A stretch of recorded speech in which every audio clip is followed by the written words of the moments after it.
Praise the Lord. தேவனுடைய பரிசுத்த நாமத்திற்கு ஸ்தோத்திரம் உண்டாவதாக. கர்த்தர் நமக்கு துணையானவர், ஒரு நாளும் கைவிடாதவர். தம்மை நோக்கி இரவும் பகலும் கூப்பிடுகிற தம்முடைய ஜனங்களுக்கு அவர் நியாயம் செய்கிறவர். கர்த்தர் நம்மை ஆசீர்வதிப்பாராக. இன்றைய நாளிலும் பதில் அளிப்பார் என்ற தலைப்பில் சங்கீத புஸ்தகம் 18ஆம் அதிகாரத்திலே 6வது வசனத்தை நான் வாசிக்கிறேன். எனக்கு உண்டான நெருக்கத்திலே கர்த்தரை நோக்கி கூப்பிட்டேன், என் தேவனை நோக்கி அபயமிட்டேன். தமது ஆலயத்திலிருந்து என் சத்தத்தை கேட்டார். என் கூப்பிடுதல் அவர் சந்நிதியில் போய் அவர் செவிகளில் ஏறிற்று. பிரியமானவர்களே, தேவன் நம் ஜெபத்தை கேட்கிறவர்.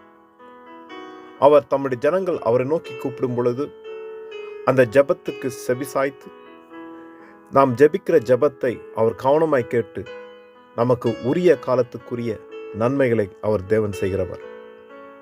தம் ஜனங்களை ஒரு நாளும் அவர் மறப்பதில்லை.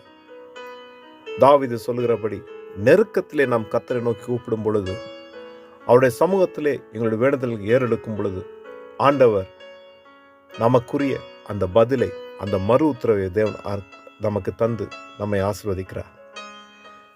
நம் தேவனுடைய சுவாபமே ஜெபத்தை கேட்பதுதான். அவர் ஜெபத்தை கேட்கிற தேவன், தம்மை நோக்கி கூப்பிடுவருடைய சத்தத்தை கேட்கிற தேவன்.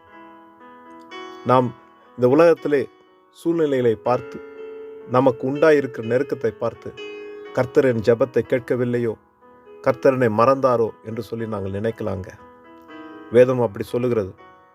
சீயோன் குமாரத்தியோ, தேவன் என்னை கைவிட்டார், ஆண்டவரனை மறந்தார் என்று சொல்லுகிறார், ஆனால் நான் மறப்பதில்லை என்று வேதம் சொல்லுகிறது. கர்த்தர் சொல்லுகிறாரு, ஸ்ரீயானவள் தன் பிள்ளையை மறந்து போகலாம், ஆனாலும் நான் உன்னை மறப்பதில்லை என்று சொல்லியிருக்கிறாரே. தேவன் நம்மை மறக்காதவர். நம்முடைய ஜெபத்தை அவர் கேட்டிருக்கிறார். நிச்சயமாகவே அதற்கான பதில் உண்டுங்க. ஆண்டவருடைய சமூகத்திலே நாம் கண்ணீர் விட்டு ஜெபித்த ஒவ்வொரு ஜெபத்துக்கும் தேவன் பதில் கொடுப்பார். சோர்ந்து போகக்கூடாது. கர்த்தர் நிச்சயமாகவே நமக்கு பதிலை தருவார், நம்மை ஆசீர்வதிப்பார். குறித்த காலத்துக்குரிய நன்மைகளினாலே நம்மை நிரப்பி ஒரு நாளும் வெட்கப்பட்டு போகாதபடிக்கு தேவன் பாதுகாப்பார்.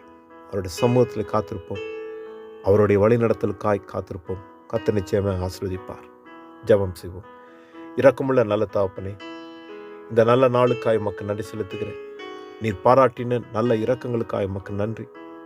தேவரே, நீர் தாமே தொடர்ந்து நம்முடைய பிள்ளைகளை ஒவ்வொருவரையும் பாதுகாத்தருள்வீராக. ஏறெடுக்கிற எல்லா ஜெபத்திற்கும் பதில் கொடுத்து குறித்த காலத்துக்குரிய நன்மைகளினாலும் கிருபையினாலும் ஒவ்வொருவரையும் ஆசீர்வதிக்கும்படிக்கு எல்லாம் இயேசு கிறிஸ்து நாமத்தில் ஜெபிக்கிறேன் நல்ல தகப்பனே. ஆமென், ஆமென். கர்த்தர் தாமே நம் அனைவரையும் நிறைவாய் பரிபூர்ணமாய் ஆசீர்வதிப்பாராக. ஆமென்.